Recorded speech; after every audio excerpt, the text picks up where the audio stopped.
काकू तुमचं पूर्ण नाव सांगा. माझं सौ अपर्णा मंगेश आठवले.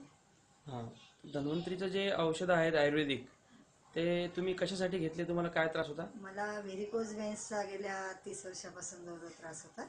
हां आणि देशपांडे मॅडम आमच्या शाळेतल्या जे आहे त्यांच्याकडे आपली टीम आल्यामुळे हां त्यांनी मला वाटतं की एकदा दाखवून पाहावं, तर ते औषधं घेतली मी. बरं, धन्वंतरीची तुम्ही मग कोणकोणती औषधं घेतली? मी ओमेगा रिच घेतलं, त्याच्यानंतर डेटॉक्सिफाय ओमेगा, नंतर ओमेगा रिच, हे 3 प्रकारची औषध तुम्ही घेतली. हो. तुम्हाला म्हणजे फरक किती दिवसामध्ये मला जाणवला झाला? 15 दिवसातच जवळजवळ फरक जाणवला. कारण माझ्या पायाची जी जखम होती हां ती भाजल्यासारखी मोठा फोड येऊन त्याला तडा गेलेल्या होत्या. हां हां, त्याची आगही खूप व्हायची, पण ती खूपच आग वगैरे आता कमी झाली, एकदमच. आणि स्किन यायला लागली, जखम पण पूर्णपणे बरी झाली, नवीन स्किन त्या ठिकाणी आली. नवीन स्किन आली आणि त्या जखम जी होती ती पूर्ण बरी